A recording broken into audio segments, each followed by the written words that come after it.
So if that doesn't fire you up to hear from Kevin Leary, I don't know what will. We have known Kevin for many years. Maybe we'll show some photos of that.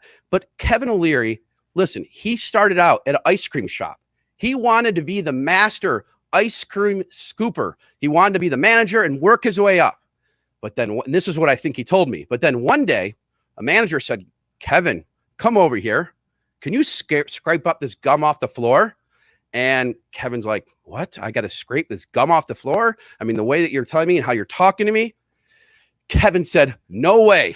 He packed up, left the ice cream store, and that day went on to other avenues. He went home and he decided, I'm going to take the future in my own hands.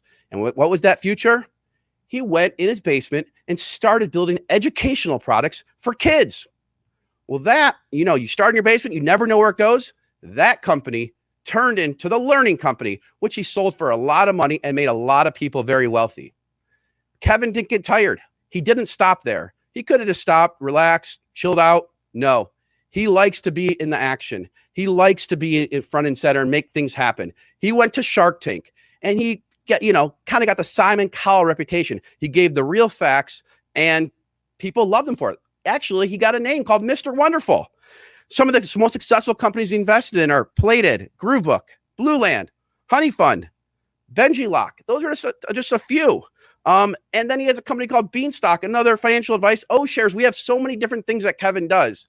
And so today we're going to spend the hour to learn about not just these companies, but the mindset it took for him to just keep going and producing success after success and not being afraid of failure. All right, Kevin, how are you doing? Great to be here. Thank you so much. How did you like that intro? I thought it was absolutely spectacular. Whoever that Mr. Wonderful guy is, he sounds great. Yeah, exactly.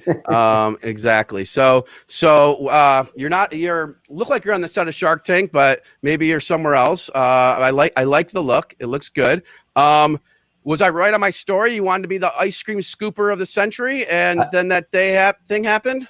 Yeah, with one small modification. I didn't leave. She fired me. She said, if you're not going to scrape the gum off the floor, that's the end of your job here. And I didn't want to get down on my knees because the girl I was interested in was working at the shoe store right across.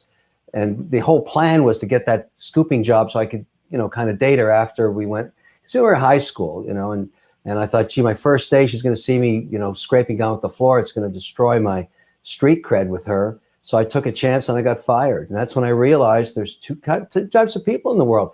People that own the store and people that scrape the shit off the floor. And you have to kind of decide. There's nothing wrong with being an employee. You can have a great career doing that. But it's probably not going to give you the freedom that you may want if you take the entrepreneurial path, which is much harder.